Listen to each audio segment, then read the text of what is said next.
So Grace Blakeley, the superb socialist and economist, has released a new book called Vulture Capitalism. As expected, she has been promoting it. Now, Reem Ibrahim, who works for the right-wing libertarian think tank, the Institute for Economic Affairs, tried to explain capitalism to Grace, which is funny. So here's a clip of Grace, which is doing the rounds on social media. We need a new view of freedom.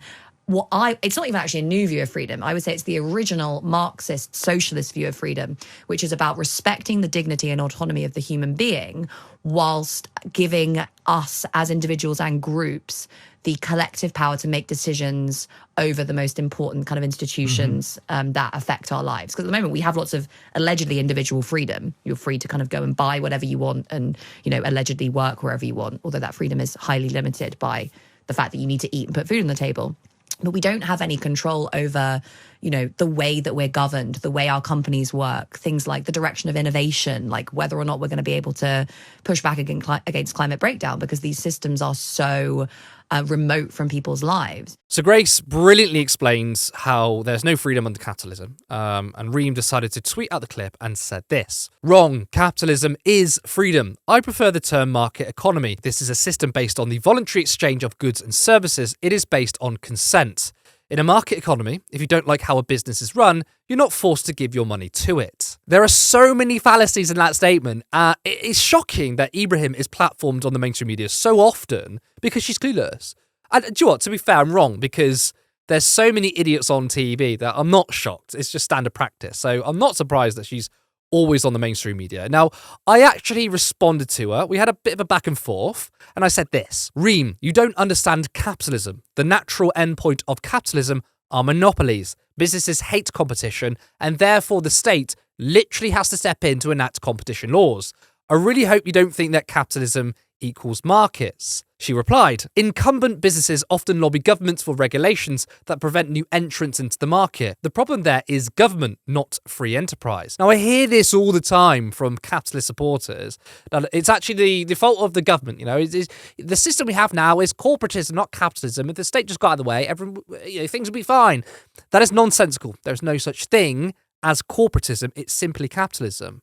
So I responded, "You're not understanding the fact that companies buy up their competition without state help. Yes, of course, corporations use the state too. That's neoliberalism, but doesn't change the fact that capitalism doesn't like free markets or competition, and monopolies are a natural result." She didn't reply, but she is unironically saying that capitalism equals markets, which is factually incorrect. It's not an opinion, it is wrong.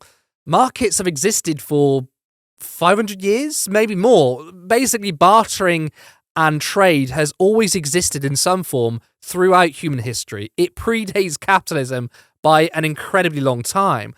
And this is what I mean when I say that almost every single capitalist supporter, and I call them capitalist supporter, not capitalist, because you're not a capitalist unless you own a business or multiple enterprises.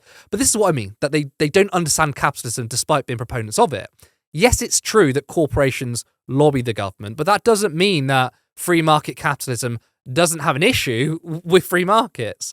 And that's the difference between liberalism and neoliberalism. Neoliberalism employs the state to give corporations more power and profit.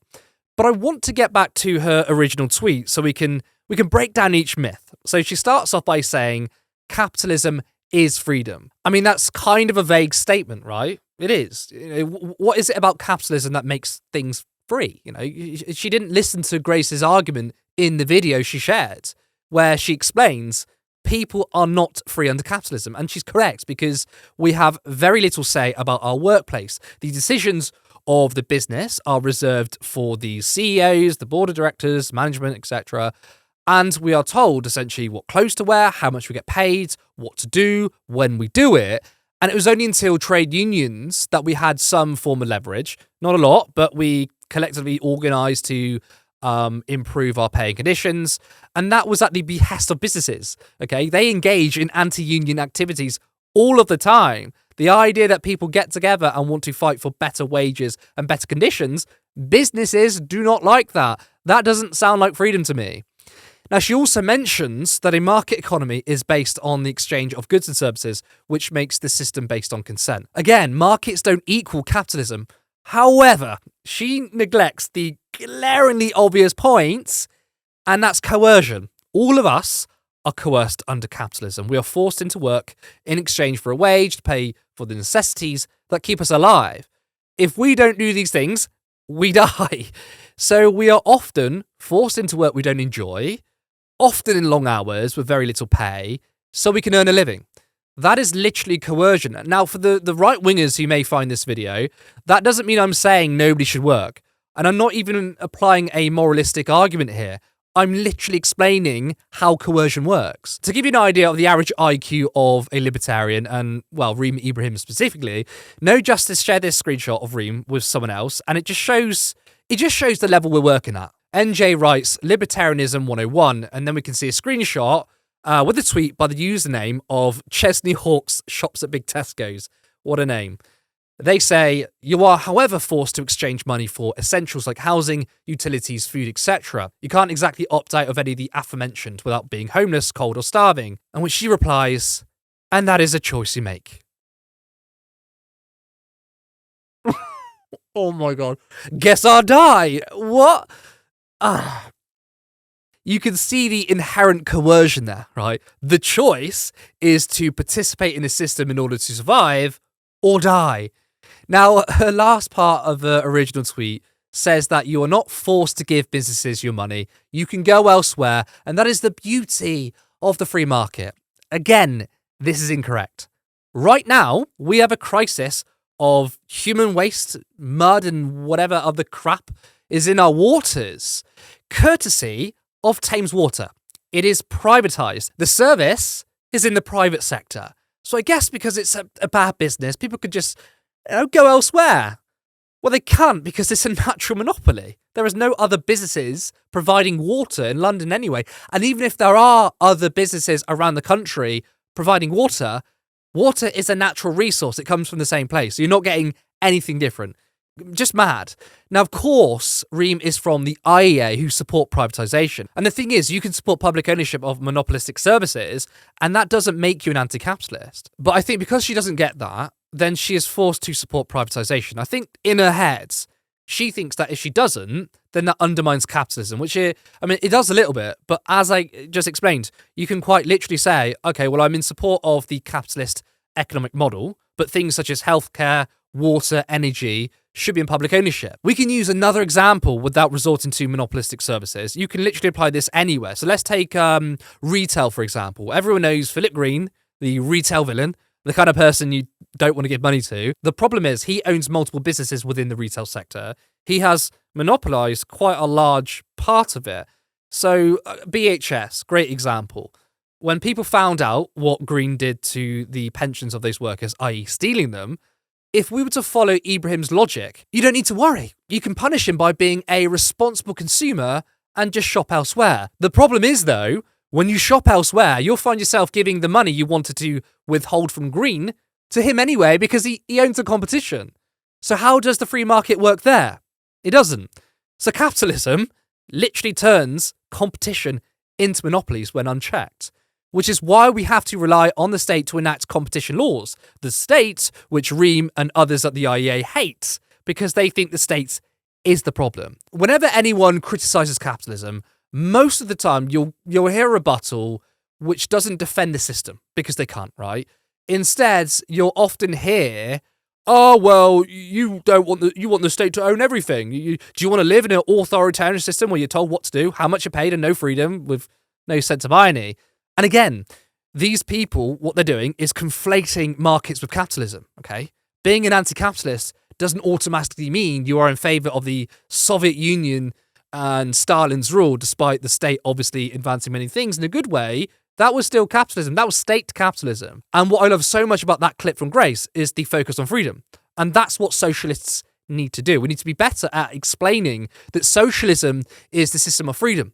Socialism is quite literally economic democracy.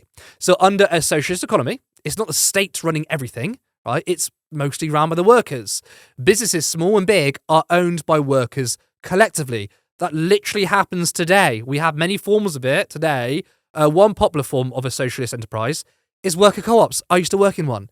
The decisions of the business are collectively decided. The people who work there can set their own wage, the conditions, the big decisions of the future of the business is down to the workers. That is economic democracy and freedom, or early socialism, or market socialism, whatever you want to call it. A remarkably non-utopian and logical way of organising society. And of course, that is a transition for most of us socialists, because a lot of us want to see mass decommodification in the future, but early socialism enshrines freedom and democracy into the system. But people like Reem, who are platformed on the LBC, on the BBC, and many other outlets all of the time, literally think it's a binary choice between a market economy, that of capitalism, or a top-down authoritarian rule.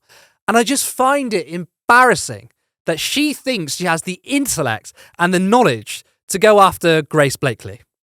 If you enjoyed this video, make sure you like and drop a comment. It's good for the algorithm, and I'm interested in what you have to say.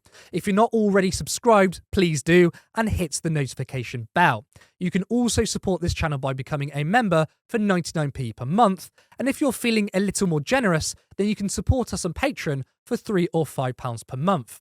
This channel for a while has been uploading every single day, and it's quite a lot of work that is still voluntary and scheduled around my paid work. But I have so much ambition, expect in the future to see more variety in content, such as interviews and Vox Pops. But I want this to be a fully fledged media organisation where not only is this my full-time job, but to have multiple people working for Turn Left.